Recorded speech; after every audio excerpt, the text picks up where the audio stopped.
A Ascensão, a menos badalada das festas cristãs. Ela que não aparece com rituais próprios nas tradições familiares, ela que não estimula a decoração com flores especiais, nenhum intercâmbio de presentes, chocolates, cartões. Também não se dá o mesmo destaque para ela no calendário litúrgico da igreja. Tem só uma quinta-feira, não é nem um domingo, só uma quinta-feira, em algum momento entre a Páscoa e o Pentecostes, para recordá-la. Uma que outra igreja aproveita a data para celebrar com um culto, com um devocional especial. Não se vê propagandas nas lojas dos shoppings, nas vitrines, ideias no Pinterest sobre como celebrar a Ascensão. E talvez poderíamos até questionar até que ponto foi o mundo que perdeu o interesse na Ascensão ou foi a própria igreja que tem se esquecido desta data tão importante.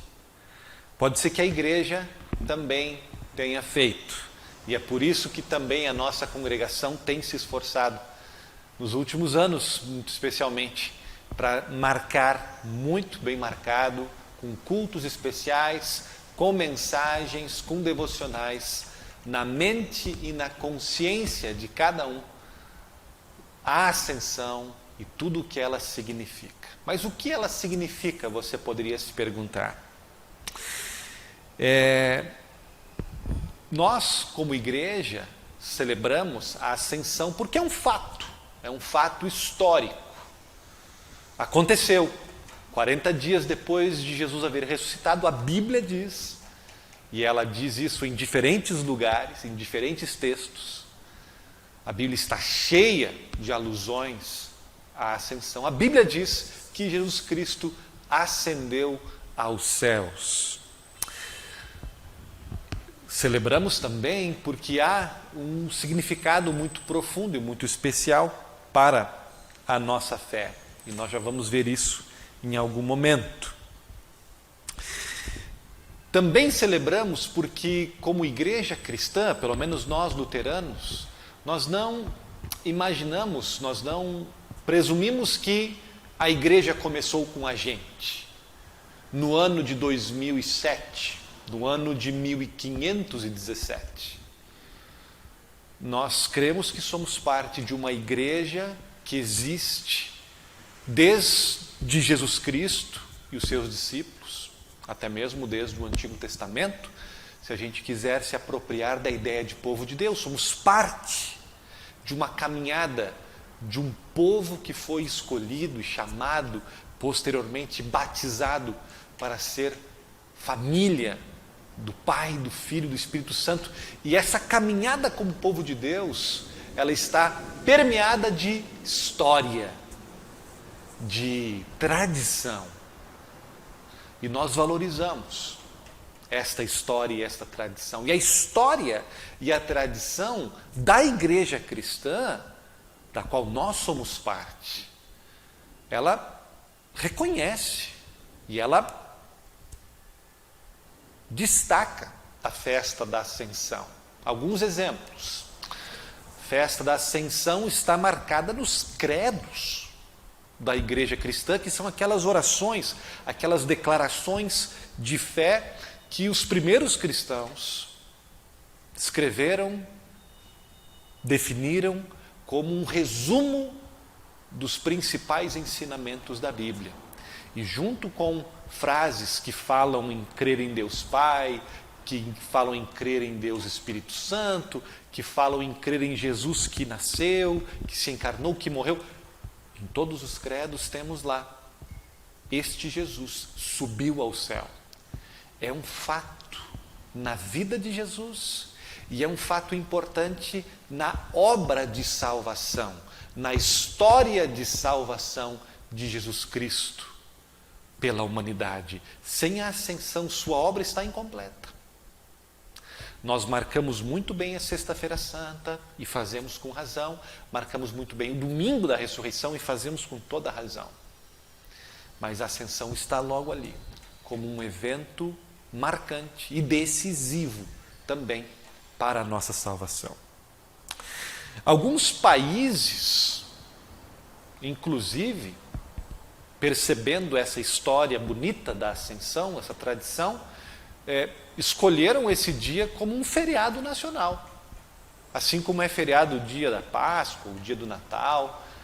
Em alguns países, de certa forma conectados à cultura e à tradição cristã, escolheram o dia da Ascensão também como um feriado, para marcar no calendário não apenas eclesiástico, não apenas o calendário da igreja, mas o calendário popular, o calendário da sociedade, que na quinta-feira da Ascensão é um dia para a gente não trabalhar e ponderar e refletir, descansar, inspirados neste evento importante.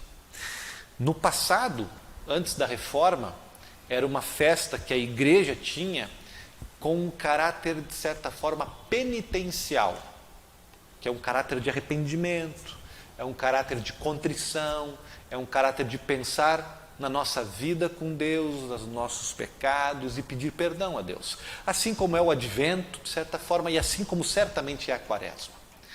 Foi os reformadores, muito especialmente de tradição luterana, quem resgatou um outro sentido para essa festa, que talvez seja o principal, que é o sentido da celebração.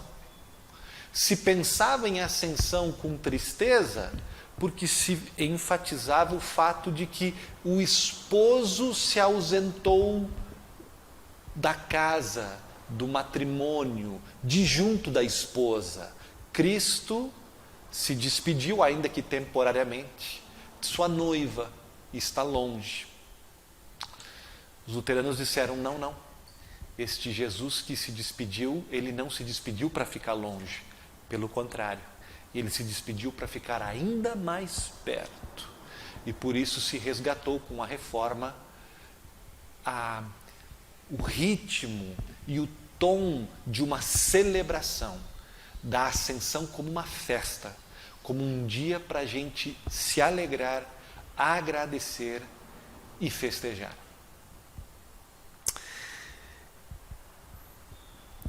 Comecei dizendo que a igreja talvez se esqueceu por um período da ascensão. E essa é uma afirmação bem genérica, que de repente não se aplica à nossa congregação, ou mesmo à igreja luterana, ou à igreja que você conhece. Mas, graças a Deus, cada vez mais, não apenas pastores luteranos, mas muitas pessoas estão de novo ressaltando a importância da ascensão.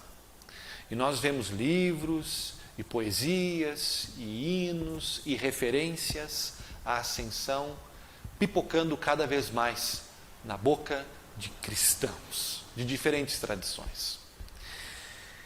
Um autor anglicano que nós fazemos referência seguidamente aqui na igreja é N.T. Wright, um bispo anglicano da Inglaterra, nos ajuda muito e me ajudou muito pessoalmente a valorizar mais a festa da Ascensão com o seu livro Surpreendidos pela Esperança, que eu também recomendo a vocês. Esse autor, ele trabalha lá, entre outros assuntos, o fato de que a cultura grega, quando entrou, de certa forma, contaminou o cristianismo com as suas ideias de separação entre céu e terra, corpo e matéria, que teria sido essa cultura grega que teria influenciado, teria contaminado a força da doutrina da ascensão como ela nos é colocada no texto bíblico. Uma outra voz que nos ajudou e me ajudou pessoalmente a valorizar a ascensão foi a do professor luterano americano do seminário de St. Louis, Joel Bierman, que há um tempo atrás escreveu um artigo e falou da importância da ascensão, de uma importância tão grande como a importância da Páscoa e do Natal e da Sexta-feira Santa. E muito inspirado nestes dois autores, Bierman e N.T. Wright, eu trago para vocês pelo menos algumas verdades sobre a ascensão que eu gostaria de compartilhar. Eu não vou explicá-las profundamente. Deixarei com vocês para a meditação de vocês e no final posso compartilhar o link da pregação que fizemos no ano passado, que está disponível no YouTube, com um aprofundamento destas ideias. Número 1. Jesus ascendeu aos céus para que o Espírito Santo pudesse descer. O Espírito Santo é o prometido Consolador do qual Jesus falava, inclusive no texto hoje de Lucas 24. E o Espírito Santo é essencial para a vida e para o crescimento da igreja. Sem o Espírito Santo, ninguém de nós teria fé. Nós não teríamos dons espirituais e não teríamos o maior dom de todos, a confiança na salvação conquistada por Jesus Cristo na cruz, ou seja, nós não teríamos parte no reino de Deus.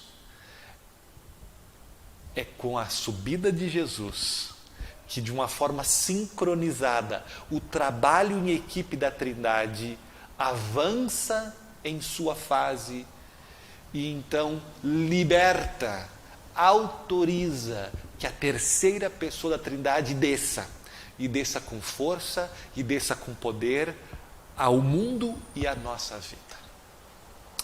Segunda verdade, a partir da ascensão, temos um Jesus Cristo reinando sobre tudo e sobre todos. Sua subida junto ao Pai foi para coroá-lo como rei, para empossá-lo como autoridade sobre o mundo.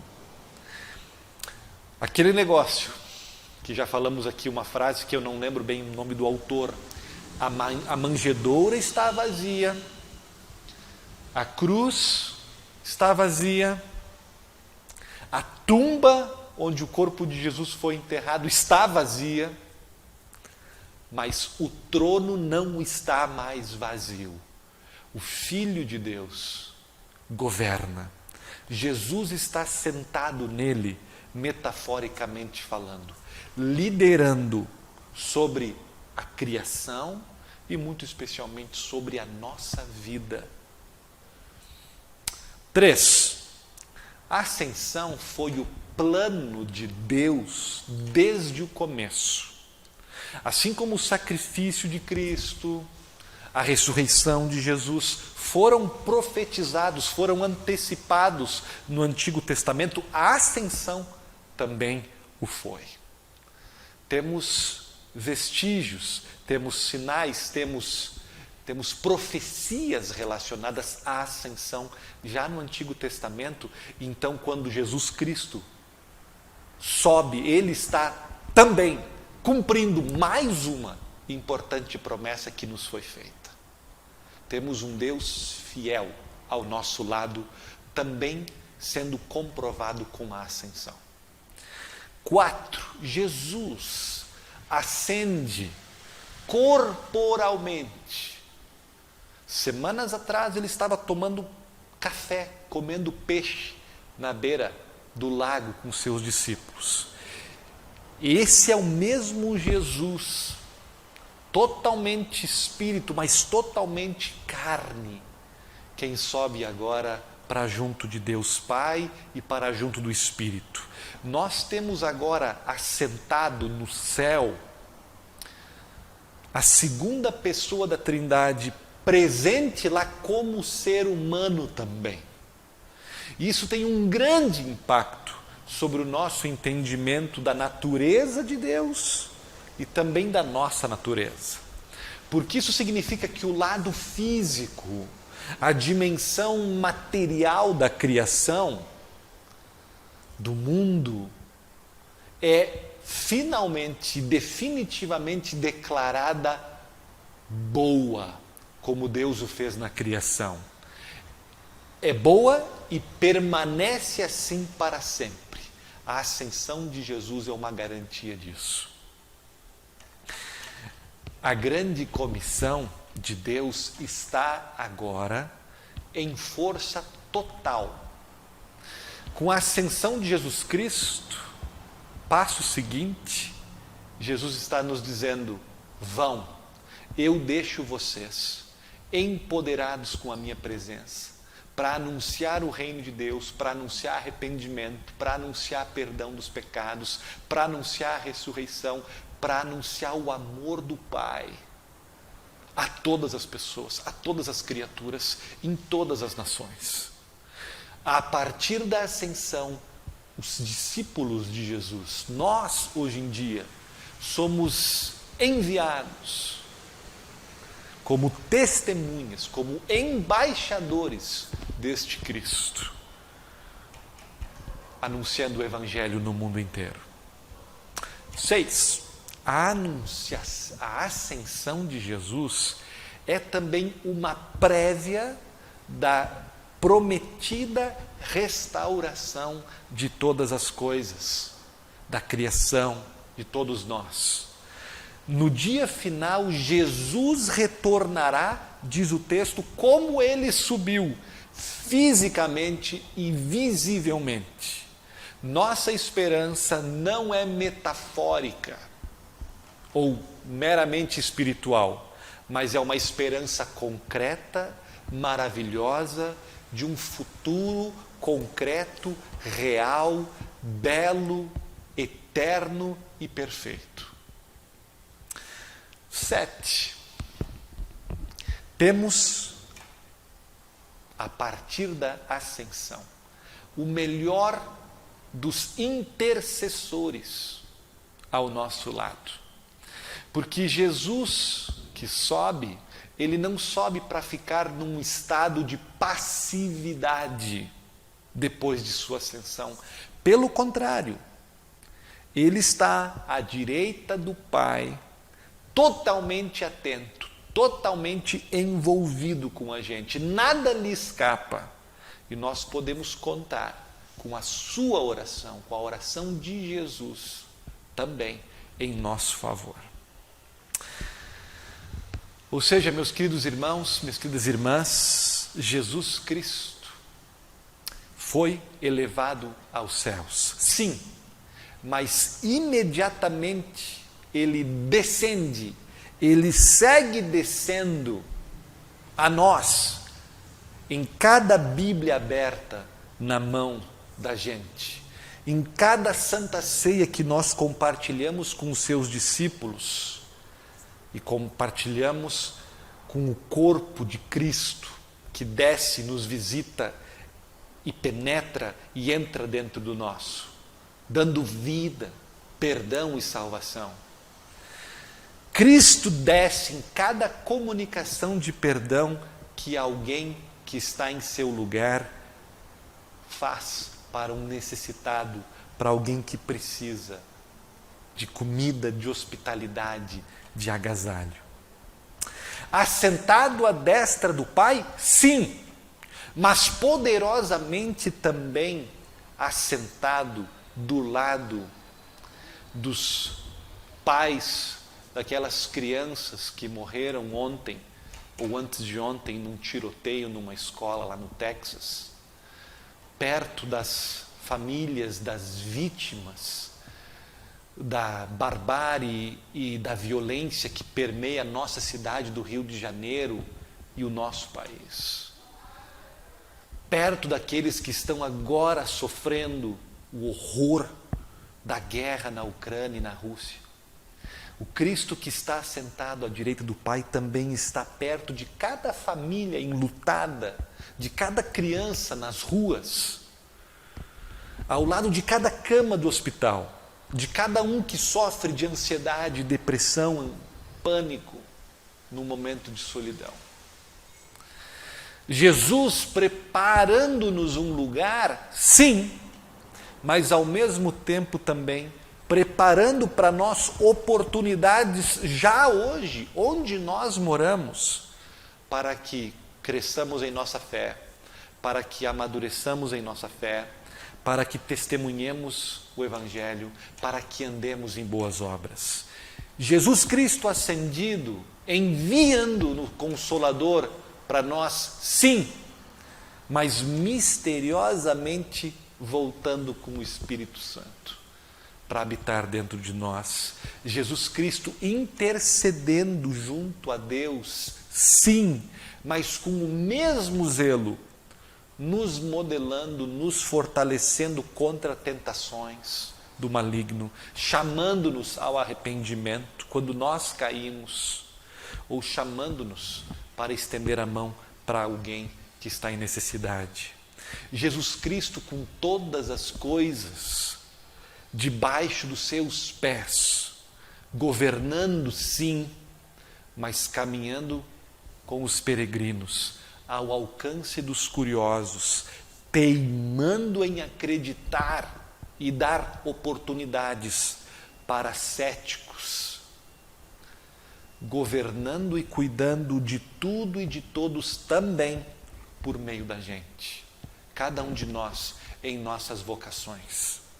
O Cristo ressuscitado que sobe aos céus na ascensão, ele subiu, mas não para ir embora. Ele se foi, mas não para nos deixar sozinho. Pelo contrário, para estar ainda mais presente, ainda mais próximo do que jamais esteve, porque agora ele pode estar presente para todos ao mesmo tempo, em todos os lugares. Jesus subiu para encher todas as coisas, e isso significa que cada coração, que cada lar, que cada família, que cada igreja, que cada metro quadrado, às vezes mais em evidência, às vezes mais escondido, quer a gente perceba, quer não, Jesus está ali, presente, amando, governando. O Jesus que ascendeu no Monte das Oliveiras, subiu em uma nuvem, ele não se enclausurou, não se aquartelou, não está de quarentena num determinado trono, circunscrito, tipo apenas atendendo alguém de trás de um portão, via interfone ou com hora marcada. Ele subiu para se fazer disponível para todos nós, 24 horas por dia, 7 dias por semana. Amém.